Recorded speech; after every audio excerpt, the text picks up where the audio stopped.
Hi everyone, Amber Canoy here for Bluegrass Home and Garden TV. It's a little bit of a different show today. My good friend Kate Horning is joining us all by herself, giving us some great recipes to utilize over the next several weeks.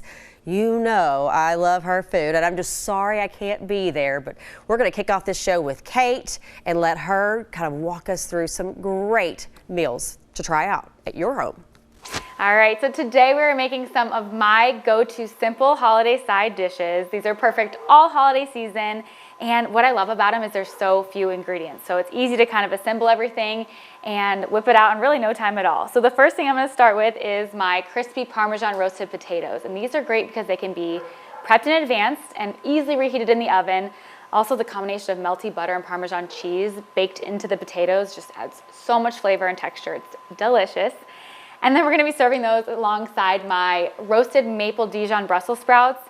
Again, super simple, but so much flavor and just a fun twist on Brussels sprouts. I feel like Brussels sprouts are getting kind of popular, over the last couple of years. And so I'm always looking for new ways to make them for my family and kind of change it up, but again, keep it super simple. So I'm just going to get started melting some butter, and we're going to dive into the potatoes and get those going.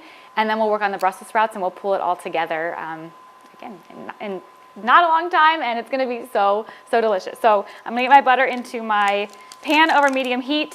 You could also do this inside of your pan in the oven. So whatever pan you're cooking those potatoes in, you could just stick your butter and put the pan in there. And that's another easy way if you don't want to dirty a dish. I don't mind washing dishes, so I'm gonna toss it in here on the stovetop and just get it melting down. And that's gonna create the base for these potatoes. All right, so I'm gonna get that melted, and I'm gonna show you how to get the Parmesan cheese paste made when we get back. Don't go anywhere. So we're gonna create a mantle masterpiece today, and so I've already got this first layer up here of everyday greens. And so how I started with that is a basic evergreen garland, right? And then we sell this beautiful white pine garland, and so I call this the plain Jane. I take the plain Jane garland and put the white pine garland on top of it, and then I twist it together or zip tie it together, and that is the layer that you see. And then it's lit by just inexpensive lights, and again I just lay them in there. And then the final beautiful layer is these pretty little rice lights that we sell at the store, and that's what gives it that pretty little mesmerizing kind of quality to it, I think. But that's what I started with, is those layers, and then I'm going to show you how to take it to the next level once we get that part of the puzzle. And what I mean by that is I've got all these wonderful greeneries here and these pine picks, and I literally just poke them in there, and they will not fall out. As long as you stick them in there, they'll be just fine. This beautiful oversized holly, I'll just poke him in there. And you see, we got us some magnolia. So I'll keep adding to it. We'll come back. I'll show you what it looks like with the greenery all layered on top of this. And then I'll show you how to put the ribbon and the little bows in there. And you'll have mantle masterpiece ready for the holiday. We've all seen it. A social media post or video where your first thought is that true? Unfortunately, misinformation comes in many forms, but there are tools to help you spot those red flags. That's why WKYT and our corporate company, Gray Television Group, are teaming up with MediaWise, a literary initiative for the nonprofit Pointer Institute. Learn how to navigate through the social media noise and identify factual information. Scan the QR code now to find out more and sign up for daily text messages to become MediaWise. Okay, so our butter is melting away on the stovetop. I'm gonna go ahead and start working on the paste for the potatoes, as well as getting my potatoes cut up. So I've just got some little tiny potatoes or petite gold potatoes here. You could use any, but I find the little ones tend to get a little crispier, so that's what I like to use. And I'm just gonna take them and halve them.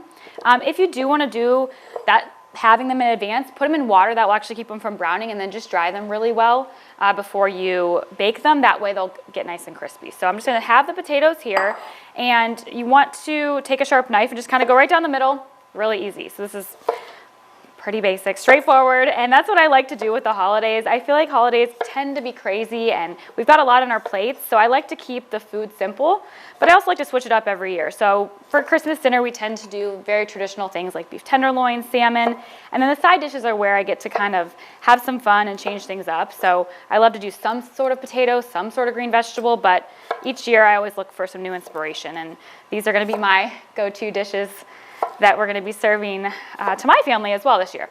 Okay, so potatoes are halved. I'm using about 3/4 pound of potatoes. If you want to make more, you could always double it and just do it in a larger pan. But you want to make sure that you've got almost each of the potatoes touching the pan in some form. So you don't want to pile them up too high, or what will happen is they'll sort of like steam instead of roast. So butter's melting. I'm going to get my Parmesan cheese grated up. And for this, you want to use good cheese. We're not using a lot of it, but I find a little bit goes a long way here. And Parmigiano Reggiano is, I mean, it's my go-to. It's aged 24 months, so it's nice and salty.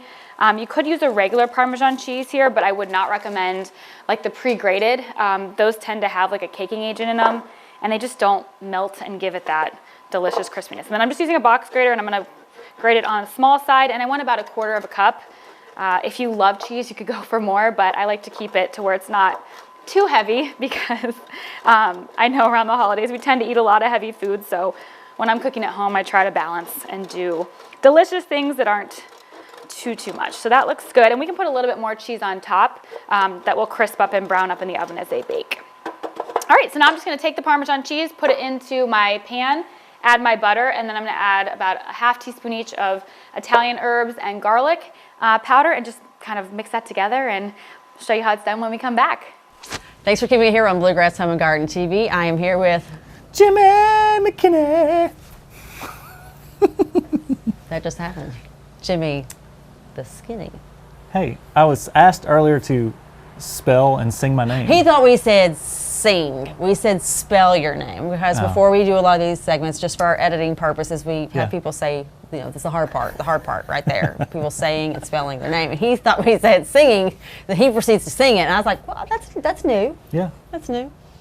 But we are at another project. Visit some of our TikToks. You might see me some more singing.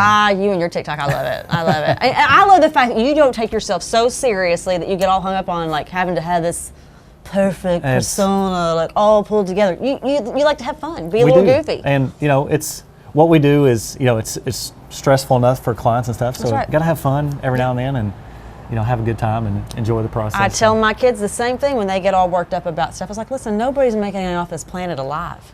You've got to just relax and stop taking yourself so seriously. Amen. Life 101 here with Jimmy McKinney today. Yes. That's what we're talking about. On the back patio of the deck. That's right. Covered porch. Big, deep, long discussions here. So this is a perfect example because a lot of people have currently what was here previously. Yeah. So we're in a subdivision here in Lexington that was built in the 90s, and they had pressure treated deck, and you know, just because it's pressure treated doesn't mean it's forever. Right. So a lot of these homes, you know, it's hard to believe it's 30 years old, right? I mean, dang. How old are you? Nah, I'm just kidding. These are one of those questions you don't ask a lady, Jimmy. Well, I have 3 daughters and a mother-in-law living with me, so I ask those questions all the time. I'm sure people can figure it out if they wanted to. But no, this was pressure treated, so we took the whole thing down. We kept the original roof covering, and so we built it back.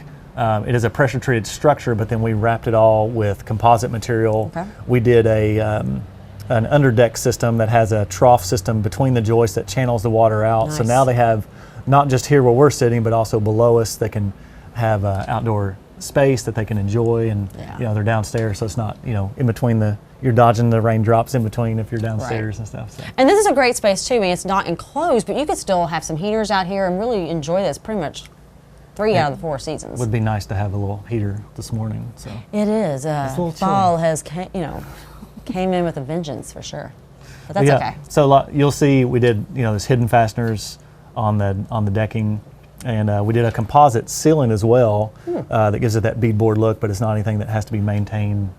So when it comes to this, like literally zero maintenance. Well, I mean, you have to sweep it and pressure wash it. But I don't call that maintenance. Yeah, you don't have to stain it every. Yeah. You know, the thing with composite decking, it is more. So, but if you're going to stay in your house long term, you know, about a 10-year or longer, you know, you're going to get that back. Well, I would think it helps with the resale value too, because how many homes do you see that are on the market for sale. You have no idea who put the deck up. We've been to some of the Remodelers Council meetings where we've seen these people talk about how things can go really, really bad when it comes to decks and things because people haven't installed them correctly.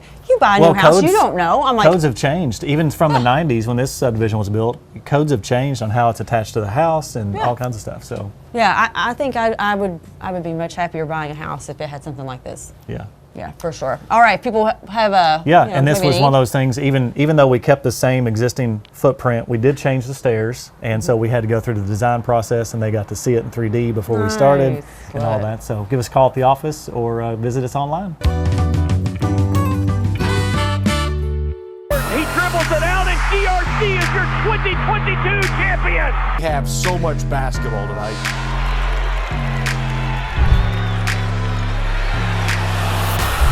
Spin dial in the paint.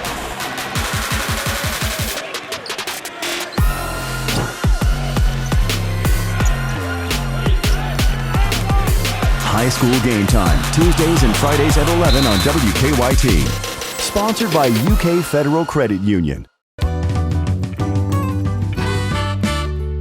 Okay, so butter is melted. I'm just gonna go ahead and pour it into my saucepan here, or out of my saucepan into my baking pan. And then I'm gonna add my cheese. And again, what we're doing is essentially creating a paste of sorts that's gonna caramelize on those potatoes as they cook.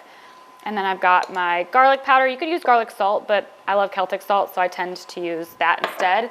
And then some herbs of Provence or Italian seasoning. You could also use like fresh rosemary, fresh thyme, fresh oregano, anything that you like. And then I'm just gonna take a little spoon here, like an actual tiny spoon, and just sort of mix everything together. I'm gonna show you guys what this looks like. It's gonna be so fragrant when it's baking. And that's another thing I like to think of when I'm making my menu is sort of things that smell good, so when your guests come in the house, they can kind of, smell what's gonna be served for dinner. And then good pinch of salt. I'm gonna put a little salt on top as well. And then red pepper flakes, because I like heat. So I'm gonna go ahead and just put my potatoes in. And essentially, again, you want every bit of each potato to be touching this paste, so that way they get good and crispy. And then a little olive oil on top. And if you want to get really, really tedious about it, you can put the faces of the potatoes down. I've done it before, but I'm lazy today, so we're just going to kind of toss them in, and it'll work no matter what. And then that last little bit of cheese is going to go right over top, and I like to just kind of sprinkle it up high so everybody gets a little cheese action. And these are going to go into the oven for 35-40 minutes until they're golden brown, crispy. I just like to kind of set a timer for 30 minutes and then check them every so often from there. And the whole house is gonna smell amazing. So I'm gonna get those into the oven, and then I'm gonna start working on my Brussels sprouts, and before we know it, we're gonna be diving into some delicious holiday food. All right, so those are in. Let's work on these Brussels sprouts. So I'm gonna just kind of clear off my cutting board here. Okay, we're back. We're creating Mantle Masterpiece, and the last time I left you, we had white pine and lights, and then I was going to show you I was going to add all these evergreen picks and magnolia. So my next jump is really the ribbon, and ribbon can be kind of daunting to work with, and it's also this idea of mixing patterns together. And so this is definitely an unusual combination because this room has pinks and reds in it of all things. So I happened to find a ribbon that's Christmassy, that's got a little pink hue to it, and found a red leopard of all things. Got to have some leopard anyway in your life. So I'm going to mix those two together, and I'm going to let that kind of hang down, and I'm going to take the greenery of the garland itself and just twist it in there. And that's how I'm going to hold that ribbon in, which sounds crazy, but I'm not wiring it in.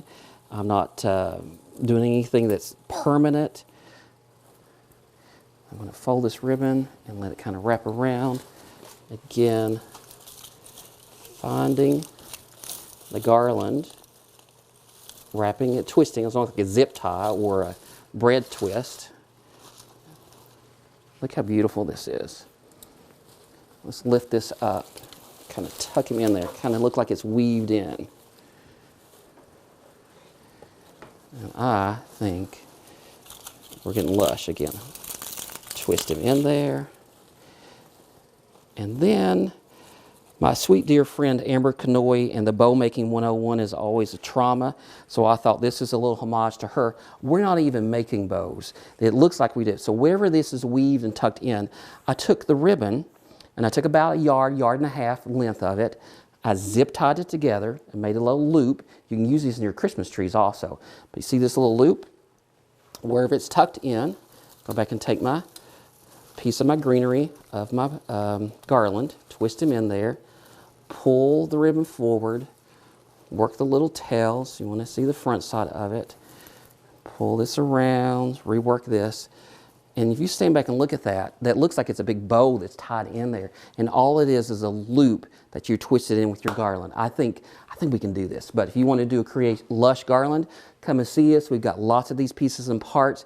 Housebyjsd.com. Also, if you want to shop online. Thank you. He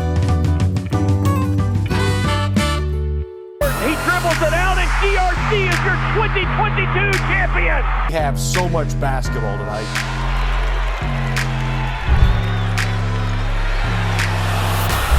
Spin dial in the paint.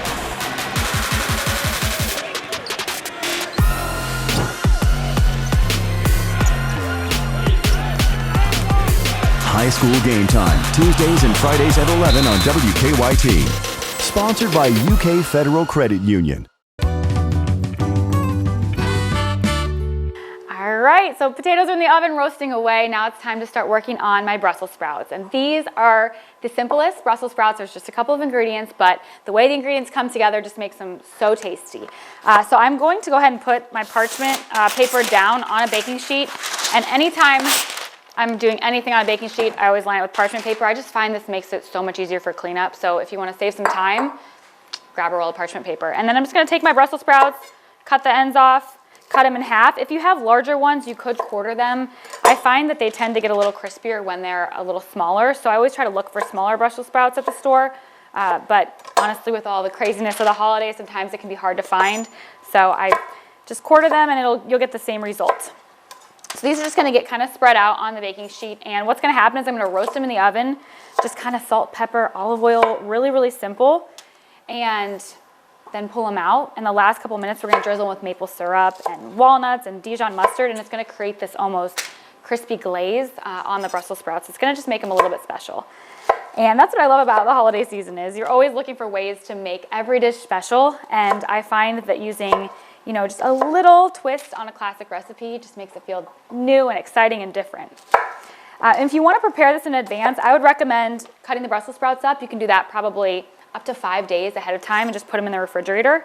And then if you want to do the whole dish in advance, definitely reheat in the oven. And wait until you add, I would reheat them with the maple syrup. So I would go ahead and just roast the Brussels sprouts as is. And then that day, add the maple syrup, add the Dijon, pop them in and warm them through. So I'm going to get these chopped up.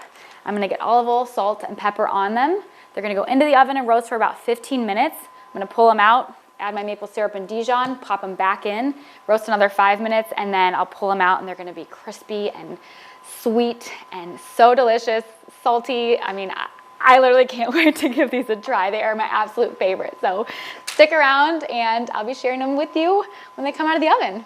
We are back over at Springhouse Gardens with Richard Weber, and that might be the cutest little tiny tree things we've ever seen on this show. I don't think we've ever shown you these, have we? They're so cute. Hey. Normally, I don't have these to do this in the wintertime. We sell them in the spring and the summer, and they're gone. Wow. But I ordered an extra large amount of these last year because I knew people were just going to need to garden like crazy. And dwarf conifers, these are little baby dwarf conifers. Look at so cute. They're in little pots. Boy, that one's already rooted out in there. But these are in little pots. A lot of people will call these starter bonsais. They'll do make a bonsai out of them. Okay. Anybody that does fairy gardens will come out and shop, because these are some of those conifers that grow like a half an inch a year. Yeah. Other people do railroad gardening. We'll use these for railroad. Okay.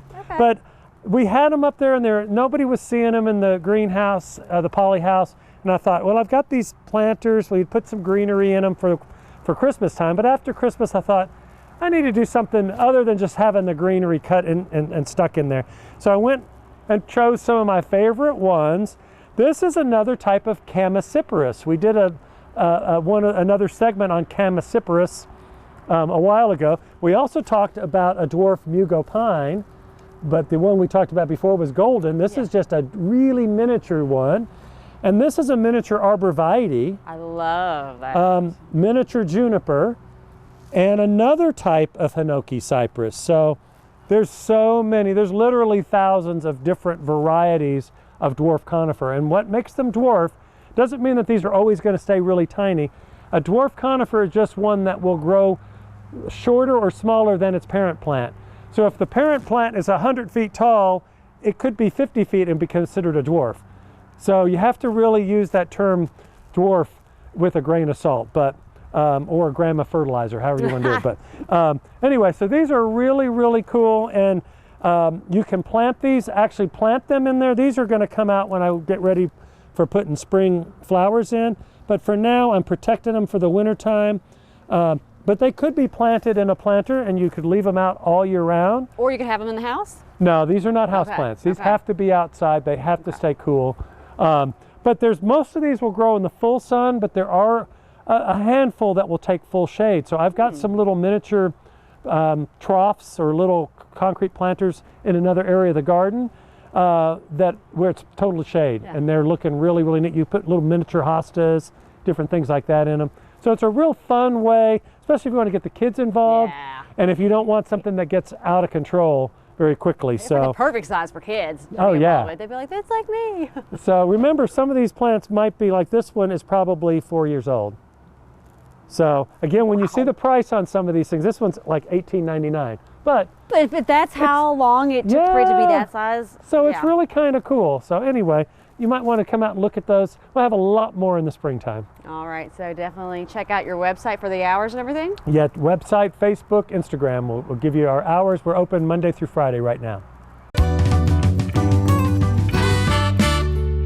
We've all seen it. A social media post or video where your first thought is that true? Unfortunately, misinformation comes in many forms, but there are tools to help you spot those red flags. That's why WKYT and our corporate company, Gray Television Group, are teaming up with MediaWise, a literary initiative for the nonprofit Pointer Institute. Learn how to navigate through the social media noise and identify factual information. Scan the QR code now to find out more and sign up for daily text messages to become MediaWise. Everyday Kentucky, weekdays at 9 a.m. on WKYT.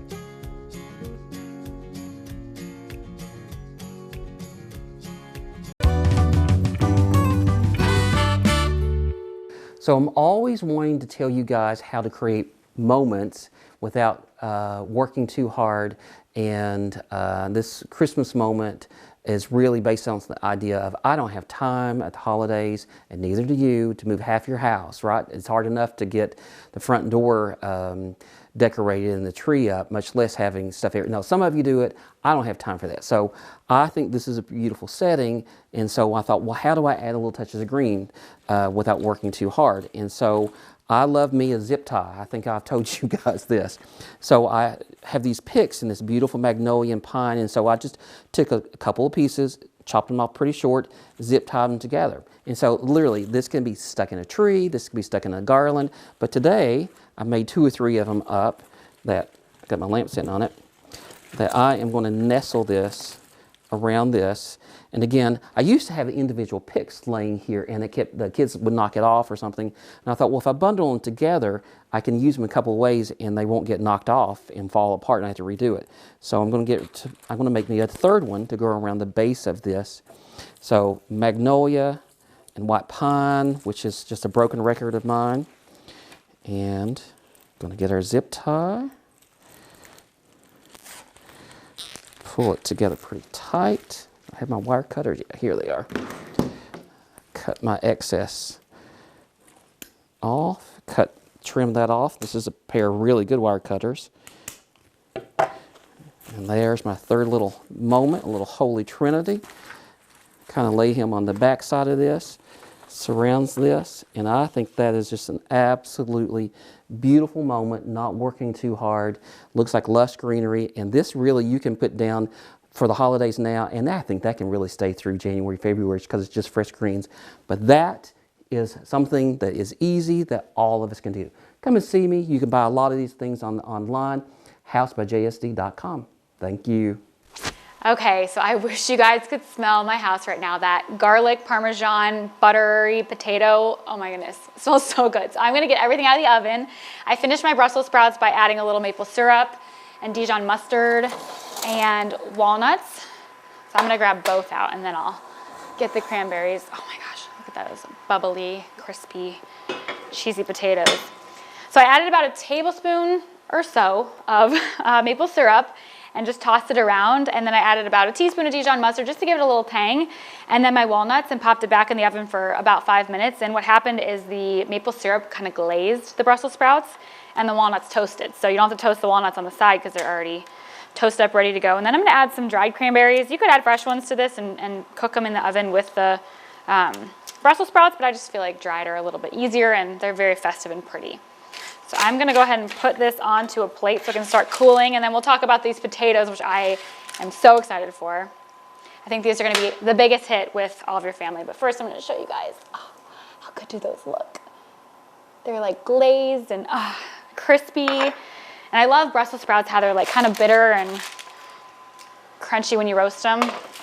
Okay, so then these potatoes, I've roasted for about 35 minutes. They could go longer. It just depends on how you like your potatoes. I'm in a hurry to taste them, so I didn't want to wait. But I'm going to go ahead and scoop them out and then just garnish them with a little fresh parsley.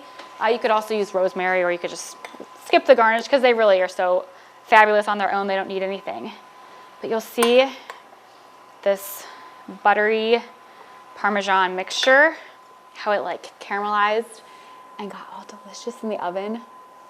And they're gonna create this nice crunch, which I'm probably gonna burn my mouth, but I think it's worth the risk. So I'm gonna chop a little fresh parsley just to throw on top, because fresh greens is such an easy way to add a pop of color, and especially in the winter when everything's kind of dead outside, I feel like fresh herbs are like that brightness that we're all looking for. So I think I'm gonna try Brussels sprout first because they look so good.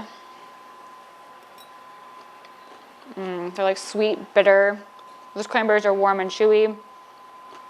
These are gonna be a hit, no matter who you cook them for. Oh my goodness, yum. And if you don't have walnuts, you could go ahead and do pecans. You could skip the nuts together. All right, these potatoes, this is what I've been waiting for. They're so hot.